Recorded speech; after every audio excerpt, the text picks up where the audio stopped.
Hub एक network device है, मतलब अब हमारे पास एक ऐसा डिवाइस आ गया, मतलब एक सेंट्रल डिवाइस आ गया, इसको एक जगह रख के आप अपना नेटवर्क को आराम से यूज कर सकते हो। हब बेसिकली क्या होता है, एक पॉइंट ऑफ डिवाइस है, मतलब एक जंक्शन पे रख के आप मिनिमम हब के अंदर 4 पोर्ट आते हैं और मैक्सिमम 16 पोर्ट अवेलेबल है। क्या है, मैक्सिमम 16। और ये हार्डवेयर बेस काम नहीं करता है, इसके अंदर जो है वो सॉफ्टवेयर बेस ही और हार्डवेयर बेस हमारे ये हब डिवाइस काम नहीं करता है।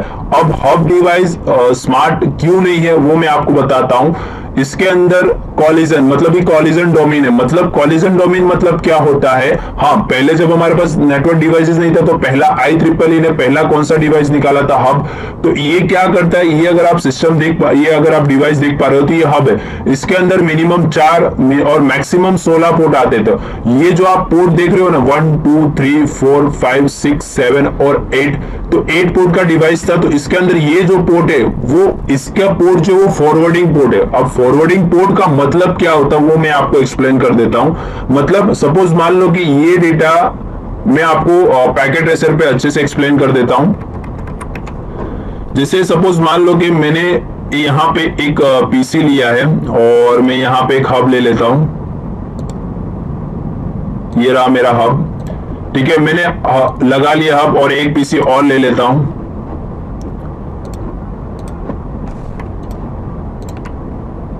चार पीसी मैंने ले लिए। अब मैं केबल से कनेक्टिविटी कर लेता हूं।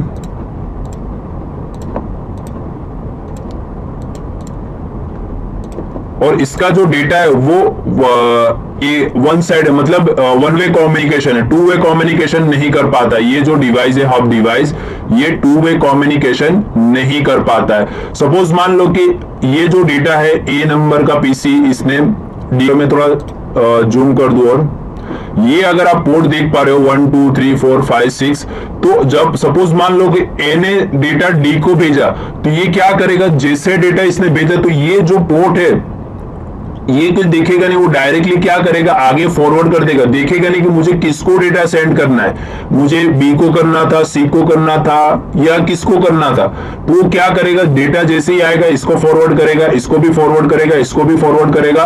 बाद में डेटा यहां तो पहुंचेगा जरूर, बट उसके बीच में हमारे डेटा की कोई सिक्योरिटी नहीं रहेगी और उसमें हमारा डेटा का कॉलिजन ज्यादा बढ़ जाएगा, मतलब ट्रैफिक ज्यादा हो जाता है। तो हब डिवाइस क्या है कि एक कॉलिजन डोमेन, एक कॉलिजन डिवाइस है जिसके अंदर हमारा डेटा सिक्योरली नहीं, और हमारा वन वे कम्युनिकेशन करता है। वन वे कम्युनिकेशन का मतलब क्या होता है, मैं अभी आपको एक प्रैक्टिकल करके बताता हूं।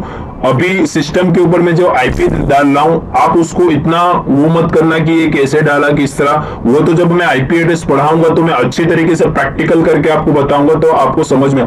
सिर्फ अभी यहाँ पे समझो कि स्विच जो है, सॉरी हब जो है वो एग्जैक्टली कैसे काम करता है, कॉलिजन क्यों कहा जाता है, और ये इसके पोर्ट जो है वो सारे पोर्ट फॉरवर्डिंग क्यों है वो मैं आपको बताता हूं। तो अभी मैं पर्टिकुलर एक एक सिस्टम में आईपी देख के आपको प्रैक्टिकली सिमुलेशन के थ्रू बताना चाहता हूं। अभी मैं आईपी दे रहा हूं अपने डेस्कटॉप पे, कोई भी सीरीज का मैं आईपी दे रहा हूं अभी। जैसे इसको 1 दिया, 10.1 दिया, तो इसको 10.2 दे देता हूं, ठीक है। और इसको मैं 3 दे देता हूं, 10.0.0.3, और ये लास्ट सिस्टम को मैं 4 असाइन कर देता हूं, 10.0.0.4, राइट। अब मैंने सारे सिस्टम को आईपी तो दे दिया। अब मैं आपको बताता हूं कॉलिजन कैसा। सपोज मान लो कि ये डेटा यहां पे सेंड कर रहा है और उसके साथ दूसरे भी डेटा सेंड कर रहा है, तो डेटा हमारा सक्सेसफुली सेंड हो पा रहा है कि नहीं, कि 1 वे 2 वे कम्युनिकेशन कर पाता है कि नहीं कर पाता, वो मैं आपको बताता हूं। तो यहां पे मैसेज में सेंड करना चाहता हूं यहां से ये पीसी पे भी, तो देखो अभी सक्सेसफुली आ रहा है, बट मैं आपको सिमुलेशन करके बताता हूं। और अब ये पीसी से ये पीसी के अंदर डेटा भेज रहा हूं, राइट। अब देखना कि मेरा डेटा प्रॉपर्ली सेंड हो रहा है कि नहीं। देखो अभी यहां पे इन प्रोग्रेस दिखा रहा है, राइट। अब मैं क्या कर रहा हूं, पैकेट भेज रहा हूं, ठीक है। दोनों पैकेट गए वहां पे, देखो ऑटोमेटिकली हमारा डेटा डिस्ट्रॉय हो गया। मतलब क्या होगा, वो डेटा को आगे बढ़ने ही नहीं देगा और यहाँ पे हमारा डेटा सेंड नहीं करने देगा। तो ये क्या हुआ, कॉलिजन, यानी वन वे कम्युनिकेशन करता है हब। क्या करता है हमारा हब जो है वो वन वे कम्युनिकेशन, कितना भी आप कर लो वो डेटा फेल्ड ही आएगा। देखो हमारा सारा डेटा लॉस हो गया, मतलब आप कितना भी उसके ऊपर एक साथ दोनों पैकेट भेजोगे तो देखो फेल्ड आ रहा है ना, मतलब हमारा डेटा लॉस हो गए। वन वे कम्युनिकेशन मतलब एक ही तरफ का जाने का रास्ता है, दूसरी तरफ जाने का रास्ता है ही नहीं, तो आपका क्या होगा, डेटा लॉस ही हो जाएगा। अब मैं क्या करता हूं, सिंगल वे से खाली एक पैकेट में भेज के देखता हूं सक्सेसफुली हो रहा है कि नहीं। ठीक है, मैं एक ही पैकेट भेज रहा हूं, जैसे यहां पे गया हब पे, राइट। अब वहां पे वापस से ICMP मतलब हमारा पिंग प्रोटोकॉल है, मतलब वो चेक करता है, बाकी दो को नहीं मिला, बाकी देखो लास्ट जो PC है उसको वापस से पैकेट भेजा और बाकी सबको डिलीवर हुआ, बट इन दोनों को नहीं मिला, जिसको मिलना था उसको मिला। बट इसमें क्या हुआ, हमारे कनेक्टिविटी तो सक्सेसफुली आई, बट आप एक साथ डेटा सेंड करना चाहोगे, जैसे वापस से मैं आपको बता दूं, अगर A ने D को डेटा भेजा और B ने भी C को डेटा भेज रहा है, तो जैसे ही आप यहाँ पे मैं डेटा पैकेट जा रहे हैं तो क्या हो गया, हमारा डेटा लॉस हो गया। तो ये नेटवर्क के अंदर ये डिवाइस इतना सक्सेसफुली नहीं चला। पहले था तो सबसे ज्यादा यूज होता था, बट अभी इतना यूज नहीं है, क्योंकि हमारा डेटा को वो डिस्ट्रॉय कर रहा है, मतलब आगे data forward two way communicate नहीं कर पा रहा है। तो ये हमारे लिए डिवाइस इतना सक्सेसफुली नहीं था। हाँ, अभी आप जाओगे तो कोई ऑफिसर्स, छोटे छोटे साइबर कैफे हैं, वहां पे मिल जाएंगे, स्कूलों के अंदर मिल जाएंगे, वो सारी जगह पे आपको मिल जाएंगे। बट ये बड़े नेटवर्क के अंदर आप ये डिवाइस कॉन्फ़िगर करोगे तो उसका कोई मतलब ही नहीं है, क्योंकि वन वे कम्युनिकेशन कर रहा है। अगर वन वे कम्युनिकेशन होगा तो बाकी सब डेटा का हमारा सेंडिंग का कितना टाइम जाएगा, कितना वेस्ट होगा हमारे लिए टाइम। तो ये डिवाइस इतना सक्सेसफुली बड़े लार्ज नेटवर्क के अंदर आप ये डिवाइस को यूज नहीं कर पाएंगे और ना ही आप किसी को सजेशन दे सकते हो। हाँ, इन लोगों ने एक ऐसा एल्गोरिथम बनाया CSMA का, जिससे वो क्या होगा, हमारा जो डेटा को जो ब्रॉडकास्ट करता है ना, वो डेटा को ब्रॉडकास्ट भी नहीं करने देगा और आपका ट्रैफिक भी जनरेट नहीं होगा। और ये हब डिवाइस जो है वो डेटा का ब्रॉडकास्ट का मतलब क्या हुआ, एक सेंडर है और ऑल रिसीवर है, उसको हम लोग बोलते हैं ब्रॉडकास्ट। और वन वे कम्युनिकेशन में कैसा है, एक सेंडर है और एक रिसीवर है, तो उसको हम लोग बोलते हैं यूनिकास्ट। और एक मल्टीकास्ट आता है, तो मल्टीकास्ट का क्या होता है, एक सेंडर होता है और मेनी रिसीवर, मतलब जो सिलेक्टेड होंगे उसी को ही डेटा जाता है। तो हब ये सारी चीजें वो नहीं कर पाता है। हब सिर्फ क्या करता है, डेटा का ब्रॉडकास्ट करता है। क्या करता है, डेटा का ब्रॉडकास्ट। अगर नेटवर्क के अंदर डेटा ब्रॉडकास्ट होगा तो हर एक बंदा को पता चल जाएगा भाई क्या कम्युनिकेट कर रहा है, किसके साथ क्या फाइल शेयर हो रही है, क्या चीजें एक्सेस हो रहा है, तो वो हमारे लिए सिक्योर नहीं है। तो मैंने आपको यहाँ पे प्रैक्टिकल करके सिमुलेशन पे बताया ताकि आप समझ सके कि एग्जैक्टली क्यों इसको ब्रॉडकास्ट डिवाइस कहा जाता है और कॉलिजन डिवाइस क्यों कहा जाता है, राइट। और ये भी हमारा OSI लेयर का फर्स्ट लेयर पे काम करता है, मतलब हमारा फिजिकल लेयर पे काम करता है। अभी आप कहीं पे भी जाओगे तो आपको हब डिवाइस नहीं मिलेगा, चाहे ISP के नेटवर्क में जाओ या जो ऑर्गेनाइजेशन है या बड़ी AMC की कंपनी भी है जहां पे नेटवर्क चल रहे हैं, वहां पे ये हब डिवाइस अभी यूज नहीं होता है। तो IEEE जो स्टैंडर्ड जो डिसाइड करती है, तो इन लोगों ने ये डिवाइस कस्टमर के ऊपर से, मतलब जो यूजर के यूज के ऊपर से ही इन लोगों ने आगे के डिवाइसेस अपग्रेड किए, राइट। तो ये था हमारा हब। अब हम लोग नेक्स्ट डिवाइस पे हम लोग जाएंगे। तो वो जो नेक्स्ट डिवाइस है हमारे लिए ब्रिज। और ब्रिज क्या करता है, आप देखो ब्रिज का नाम ही देखोगे तो क्या होता है, ये क्या करता है, हमारा डेटा को ट्रैफिक नेटवर्क के अंदर जो इनकमिंग जो ट्रैफिक होता है उसको डिटरमाइन करता है, मतलब उसको क्लियर करता है। मतलब जो डेटा एक जगह से दूसरी जगह अगर बहुत ही डेटा होता है तो वो क्या करेगा, दूसरे नेटवर्क के थ्रू वो भेज देगा। मतलब एक ही नेटवर्क पे से नहीं जाएगा, उसके पास सोर्स और डेस्टिनेशन एड्रेस, मतलब उसके पास एक मैक एड्रेस होगा, उससे वो क्या करेगा, वो डेटा को किस फ्रेम के अंदर से भेजना है और किस रास्ते से भेजना वो भेज सकता है। देख ही रहे हो हमारे यहाँ पे अहमदाबाद के अंदर कैसा होता है, अगर नीचे ट्रैफिक होता है तो बंदा वो देख लेता है उसको उसी जगह जाना है, बट उसके पास एक रास्ता है तो उसको वहां से बाईपास करके ऊपर से वो निकल जाता है। तो यहाँ पे भी जो इनकमिंग जो ट्रैफिक होता है नेटवर्क का, उसको डिटरमाइन करके वेदर के ऊपर फॉरवर्ड करके आगे वो डेटा को भेजता है। तो ब्रिज भी नेटवर्क के अंदर बहुत ज्यादा यूज होता है। तो ये भी हम लोगों को पता होना चाहिए। ब्रिज के अंदर दो ही पोर्ट आते हैं, एक इनकमिंग का होता है और आउटगोइंग का। आपको किस तरह काम करवाना है, किस तरह कॉन्फ़िगर करना है, जब आप जाओगे कहीं नेटवर्क फील्ड के अंदर तो वहां पे लगे ही होते हैं ब्रिज। ब्रिज लगाना जरूरी है क्योंकि इनकमिंग ट्रैफिक को क्लियर करना जरूरी है। अगर ट्रैफिक क्लियर नहीं होगा तो हमारा डेटा लॉस होने के 100% चांस बढ़ जाते हैं। तो ये चीज हमको पता होना जरूरी है। अगर आप अपना डेटा को सिक्योरली नहीं रख पाए या ट्रैफिक क्लियर नहीं कर पाए तो आपका नेटवर्क सिक्योर नहीं है, आप पे अटैक होना 100% बढ़ जाएगा। मतलब आपका जो भी नेटवर्क है, जो भी वेबसाइट है, जो भी चीज है, अगर ट्रैफिक क्लियर नहीं होगा तो उसके अंदर अटैक होना ज्यादा, यानी आपका डेटा लॉस होने का कारण हो जाएगा। तो ये भी एक ब्रिज डिवाइस क्या करता है, इनकमिंग नेटवर्क के ट्रैफिक को क्लियर करके आगे डेटा वो फॉरवर्ड करता है। और ये क्या करता है, हमारा OSI मॉडल का OSI मॉडल जो है उसके लेयर 2 पे काम करता है, मतलब डेटा लिंक लेयर पे काम करता है। यानी हमारे यहाँ पे फ्रेम में डेटा जाता है, किस पे जाता है, हमारा फ्रेम के ऊपर पूरा डेटा जाता है। तो ये जो डिवाइस काम करता है वो OSI मॉडल जो है उसके लेयर 2 जो हमारा डेटा लिंक लेयर है उसके ऊपर से पूरा काम करता है। तो ये हमारा क्या है, ब्रिज डिवाइस है, राइट। अब आगे बढ़ते हैं। अब स्विच हमारे लिए क्यों इतना इंपॉर्टेंट, अब देखने जाए तो हब जैसा ही है, but switch is a intelligent device. Switch क्या है, एक इंटेलिजेंट डिवाइस है। अब इंटेलिजेंट डिवाइस क्यों कहा जाता है स्विच को, वो मैं आपको बताता हूं। इसके अंदर मिनिमम 4 पोर्ट आते हैं और मैक्सिमम 72 पोर्ट है। ऐसा 48 वाला भी आता है, 24 भी आता है, 28 भी आता है, 32 पोर्ट भी आते हैं, राइट।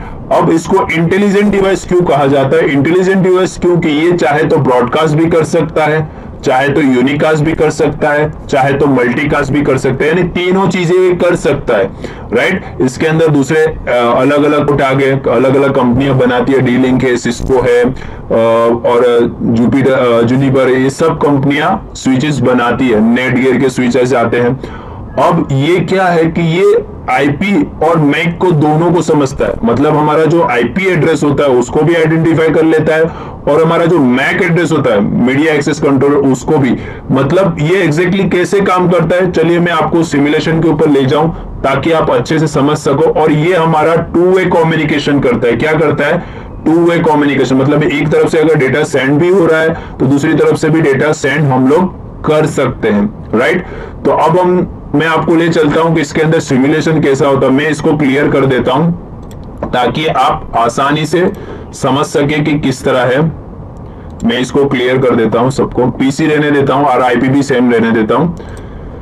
अब मैं यहां से नेटवर्क डिवाइस जो है स्विच ले लेता हूं,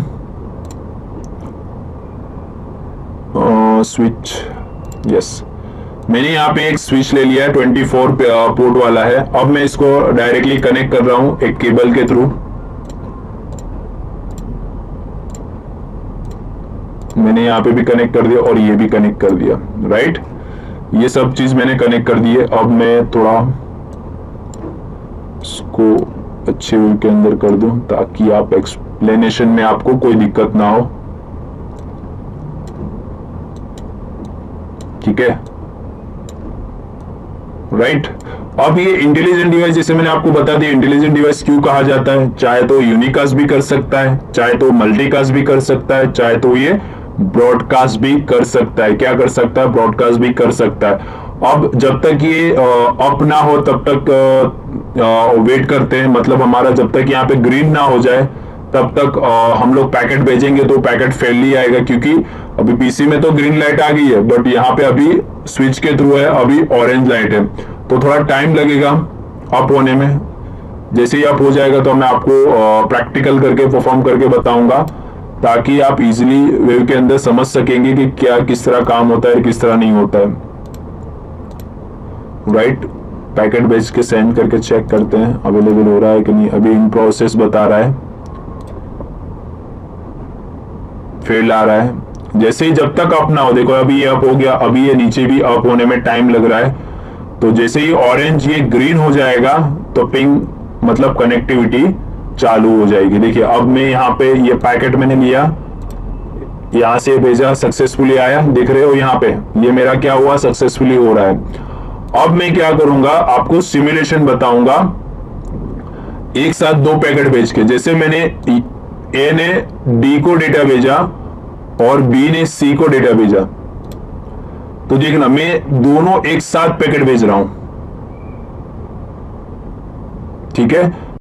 तो यहां पे आगे जैसे फॉरवर्ड करूंगा तो बाकी सबका डेटा जाएंगे, अब नीचे जैसे फॉरवर्ड करूंगा तो इन प्रोग्रेस होगा, बट बाकी सक्सेसफुली आएगा। जैसे ही पैकेट 4 बार पैकेट जाएंगे तो मेरा पैकेट क्या होगा, सक्सेसफुली। यहां पे देखना, यहां पे स्टेटस अगर देखोगे तो यहां पे एक पैकेट सक्सेसफुली हो गया, अब दूसरा पैकेट जा रहा है, जो भी हमने भेजा था वो देखो, फर्स्ट वाला सक्सेसफुली हो गया, अब दूसरा वाला भी सक्सेसफुली, राइट। मतलब आप एक साथ, ये डिवाइस काम ही ये करता है कि एक साथ दो डेटा को, मतलब एक साथ डेटा सेंड भी हो रहा है तो दूसरी तरफ रिसीव भी हम लोग कर सकते हैं। मतलब दूसरी तरफ से अगर डेटा सेंड भी हो रहा है और मैं रिसीव भी कर रहा हूं और दूसरा डेटा भी से रिसीव करना चाहता हूं तो भी कर सकता हूं। तो ये इंटेलिजेंट डिवाइस इसके लिए कहा जाता है। इसके अंदर चाहे तो ब्रॉडकास्ट, क्योंकि इसके अंदर मैक टेबल होता है, मैक की एंट्री होती है। जैसे ये पीसी होता है तो आईपी से तो करता ही है, बट ये स्विच क्या करता है कि सपोज मान लो कि मुझे पर्टिकुलर एक ही डिवाइस को भेजना है, बाकी सब कोई डिवाइस को नहीं भेजना, तो वो क्या करेगा, बाकी सब डिवाइस को नहीं भेजेगा। जैसे मैंने ए को डी को भेजा तो देखो क्या करेगा, बाकी सब डेटा नहीं भेजेगा। देखो भेज रहा है, नहीं भेज रहा है, मतलब जिसका मैक एड्रेस ये डिवाइस के अंदर स्टोर हुआ उसी को ही वो डेटा भेजेगा, अदरवाइज किसी को डेटा वो नहीं भेजेगा। इसके लिए ये इसको इंटेलिजेंट डिवाइस कहा जाता है। और सबसे ज्यादा अभी मार्केट के अंदर जो डिवाइस चलता है वो स्विच चलता है। वो जितना पोर्ट का हो, 24 पोर्ट का हो, 48 का हो, 72 का हो, 8 पोर्ट हो, 16 पोर्ट हो, तो ये चीज है, ये एक साथ सारे पैकेट को फॉरवर्ड नहीं करेगा, क्योंकि ये मैक एड्रेस को आइडेंटिफाई करता है। जैसे ये मैक एड्रेस को आइडेंटिफाई, जैसे मैं आपको यहाँ पे लिख के बताता हूँ एग्जांपल में, यहाँ पे एक मैक एड्रेस लिख रहा हूं और 4A कुछ इस तरह हेक्साडेसिमल में होता है हमारा 4500:8Q 2 4 6 8 10 और 8C। ये हुआ पीसी ए का मैक एड्रेस और ये पीसी बी का मैक एड्रेस। मतलब मैक एड्रेस अलग अलग हो सकते हैं, सेम कभी नहीं हो सकता है, क्योंकि जैसे मैंने आपको आगे बताया था कि जैसे हमारा एरिया का पोस्टल कोड एरिया होता है वो फिक्स ही होता है, वो कभी चेंज नहीं हो पाता है, राइट। तो मैं यहाँ पे अभी कुछ इस तरह कर रहा हूं, ठीक है। ये जैसे आपको एग्जांपल देने के लिए मैं लिख रहा हूं कि जरूरी नहीं है कि यही मैक एड्रेस हो सकता है, वो जब हम लोग देखेंगे तो आपको पता चली जाएगा, ठीक है। तो ये क्या है मेरा, ये दो मैक एड्रेस, ये पीसी ए का मैक एड्रेस है और ये पीसी डी का मैक एड्रेस है। तो क्या करेगा, ये स्विच ये मैक एड्रेस को स्टोर कर लेगा, इसको तो स्टोर करेगा ही करेगा, ये देखेगा भाई किसको सेंड करना है, तो उसका मैक एड्रेस की टेबल की एंट्री हो जाएगी और उसके अलावा किसी और को वो डेटा नहीं भेज पाएगा। क्या नहीं भेज पाएगा, बाकी सबको डेटा वो सेंड नहीं कर पाएगा। तो ये क्या है हमारा स्विच। स्विच को इसके लिए हम लोग बोलते हैं इंटेलिजेंट डिवाइस। वापस से मैं आपको बता दूं, चाहे तो वो यूनिकास्ट कर सकता है, चाहे तो वो मल्टीकास्ट कर सकता है, चाहे तो वो ब्रॉडकास्ट भी कर सकता है, राइट। देखो मैं अगर स्विच ओपन करके दिखाऊं तो कुछ इसका जूम आउट, थोड़ा जूम करके आपको बताऊं, कुछ इस तरह पोर्ट्स लगे होते हैं। देखो ये दिख रहा है 1 2 3 4 5 6 7 8 9 10 11 30, यानी 26 पोर्ट का ये स्विच होंगे, ठीक है। तो आप 26 पीसी एक साथ कनेक्ट कर सकते हो, राइट। तो ये सारी चीजें इसके अंदर आपको मिल जाती है। देखो ये फास्ट इथरनेट 0/ आते हैं, ये सब पोर्ट से 24 पोर्ट है, सॉरी 24 पोर्ट का स्विच है और 2 पोर्ट जो दिए गए, 1 गीगा इथरनेट है और 2 गीगा इथरनेट का, और बाकी सब फास्ट इथरनेट का है, राइट। आई होप सो आपको अच्छे से स्विच समझ में आ गया होगा, राइट। तो ये डेफिनेशन था जो मैंने आपको हब का मैंने बताया और स्विच का भी मैंने आपको प्रॉपरली डिस्क्राइब कर दिया, राइट। तो ये है हमारा पूरा स्विच के बारे में मैंने एक्सप्लेन किया, स्विच क्या होता है, किस तरह काम करता है, वो भी मैंने आपको प्रैक्टिकली परफॉर्म करके बता दिया। ठीक है, तो आपको मैंने पूरा सिमुलेशन के साथ बता दिया, स्विच एग्जैक्टली कैसे काम करता है वो भी मैंने आपको बता दिया, राइट। अब जब नेक्स्ट टॉपिक के अंदर जब हम लोग कंटिन्यू करेंगे तो हमारा रहेगा गेटवे। मतलब गेटवे कोई डिवाइस नहीं है, बट उसी तरह मैं आपको सिमुलेशन के थ्रू आपको बता दूंगा कि गेटवे एग्जैक्टली काम कैसे करता है और क्या यूज होता है, वो हम लोग देखेंगे नेक्स्ट टॉपिक के अंदर।